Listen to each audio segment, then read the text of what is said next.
नुक्ता क्या है? हर लिखी दास्तान की इब्तदा नुक्ता ही तो है। आसमान पर देखें तो सितारे नुक्ते ही तो नजर आते हैं और कहते हैं कि सारी दुनिया, सारी कायनात एक नुक्ते में समो सकती है। तो फिर इन्हीं नुक्तों को, सोए हुए नुक्तों को यकजा करके कंटेम्प्रेरी आर्ट का एक शाहकार बनाया हमारे आज के मेहमान मुसव्विर राशिद राना ने। राशिद ने दुनिया भर में एक बहुत मारूफ और बहुत अनोखा आर्ट मुतारिफ करवाया है और इस आर्ट की वजह से इनको कनाडा में international artist of the year और हांगकांग में game changer Asia art award से नवाजा गया और हम इन्हें देख के कहते हैं जियो तो ऐसे।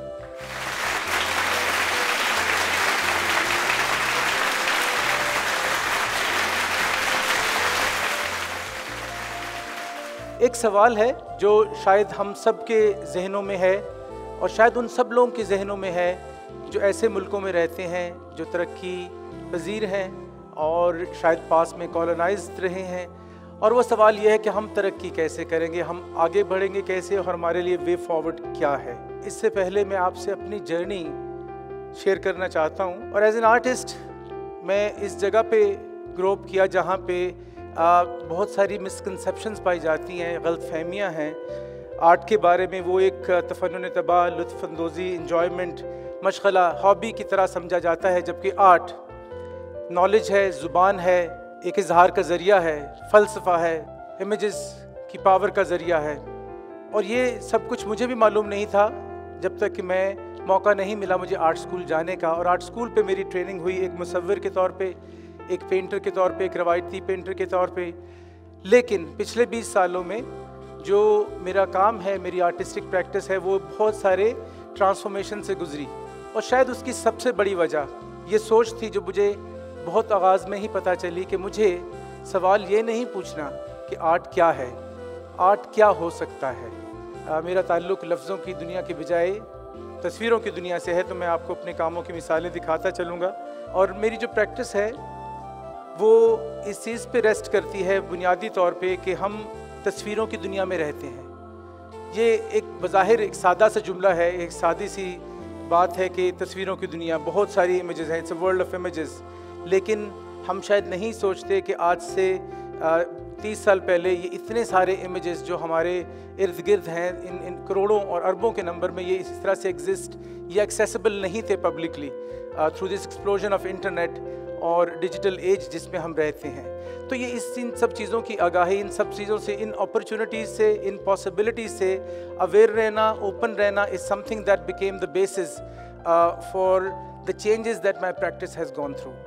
सो ये तो एक तस्वीर है 20 साल पुरानी जहाँ पे आप देख रहे हैं एक पोस्टर सेलर की तस्वीर है। This is nothing compare to the images each one of us experience on daily basis.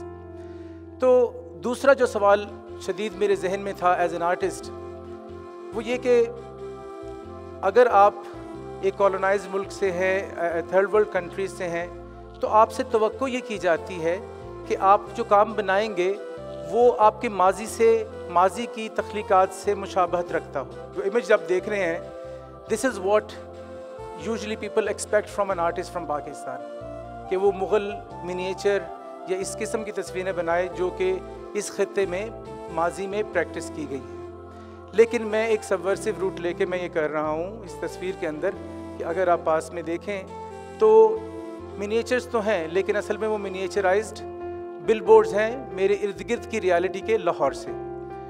So as you can see, these miniaturized images of large billboards in my reality and visual surroundings in Lahore, they became the constituent parts of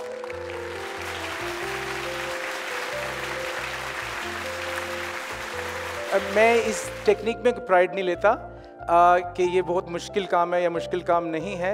असल जो बात मेरे लिए इसमें जो काम आई वो ये एक फ्रेमवर्क या ये कंसेप्चुअल या फॉर्मल डिवाइस कि जिसके ज़रिए मैं बात ये कह सका, वो बात कहना ज़रूरी थी और फिर ये एक बुनियाद बन गई।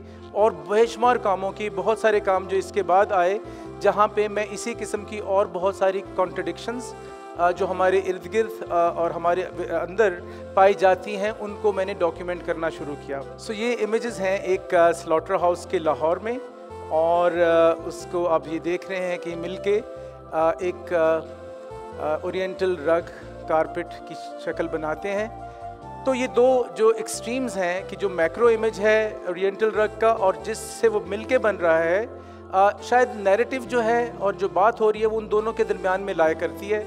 और इस तरह की बहुत सारी नैरो रिप्रेजेंटेशंस हैं जो जिन स्टीरियोटिपिकल रिप्रेजेंटेशंस हैं जो कि ईस्ट के बारे में या इस खत्ते के बारे में मुख्तलिफ अदवार में रही हैं। एक और अपना काम दिखा रहा हूँ 2006 से, जिसके अंदर आपको नज़र ये आता है कि एक सीस्केप है और जो कि जिसके बिल्कुल पास आप करीब जाके जब देखते हैं तो यू रियलाइज़ कि ये सीस्केप नहीं है, ये लाहौर की एक लैंडफिल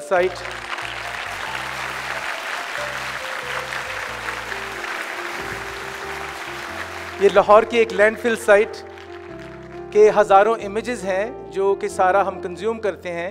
और जो ट्रैश इकट्ठा होता है लाहौर का, जहाँ पे जाके डंप होता है, तो वो सारे इमेजेस जो हैं ट्रैश के, और उसके साथ साथ उसी मैट्रिक्स जो गार्बेज की उसके विदन सेलिंग शिप्स की जो पेंटिंग्स हैं, इलस्ट्रेशंस हैं पिछले 400 सालों से, वो भी उसके अंदर इंटीग्रेटेड हैं। और जैसे कि आप इस वीडियो में अब देखेंगे, you can see the transition from the close-up image to the macro image।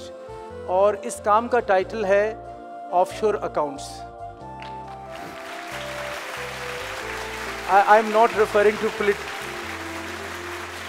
recent political news, but offshore accounts इस हवाले से कि किस तरह से ये जो 3 चैप्टर है इस कहानी के कि कंज्यूमरिज्म और जो एक एक्सप्लोरेशन है वॉयजेस के नाम पे, जो कि सेलिंग शिप से शुरू हुई और दुनिया कॉलोनाइज हुई, and then comes the consumerism and its aftermath. तो ये 3 कहानी, एक ही कहानी की 3 चैप्टर्स हैं, शायद उस ऑर्डर में नहीं है। और अगेन पिछले काम की तरह इसके अंदर भी जो उसकी एक्सट्रीम है माइक्रो और मैक्रो की, बड़े और छोटे इमेज की, उसके दरमियान में कहीं नैरेटिव लाया करता है। एक और आप लोकेशन देख रहे हैं, लाहौर से कॉलोनियल सेटिंग है, और लगता है ऐसा है कि ये कोई पोस्ट कार्ड है फ्रोज़न इन टाइम, लेकिन अगर आप इसको करीब से देखेंगे तो ये इमेजेस हैं बहुत सारे, thousands of images of the same site taken in for 24 hours continuously, और वो भी अपनी बिगिनिंग और मिडल्स और एंडिंग्स को इग्नोर करके वो इकट्ठे ऐसे होते हैं कि वो अपने ही आप तस्वीर को बनाते हैं अपने आप से।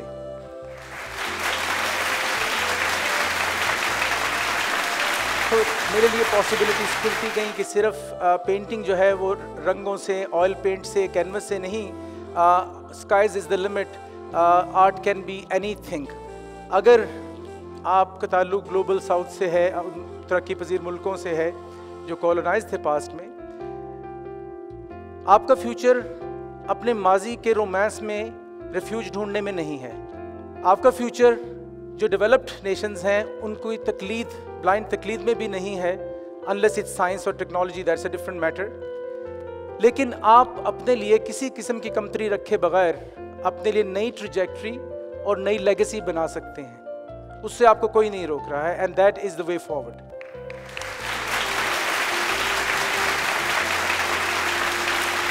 आइए अपने लिए नई लेगेसीज बनाएं, जियो तो ऐसे। What a fascinating talk. I really enjoyed looking at this. This is incredible. मैं वहाँ बैठा राशिद गूगल कर रहा था, इतने अच्छे अच्छे आपके आर्ट के नमूने, आपके फन पारे कि कोई ये ख़रीद के अपने घर रखूँ। गूगल किया तो पता चला ये मेरी पहुँच से तो बहुत दूर है। आपका आर्ट बहुत महंगा है। मैं भी अफोर्ड नहीं कर सकता। मेरे घर में किसी ने इंटरनेट पे लिखा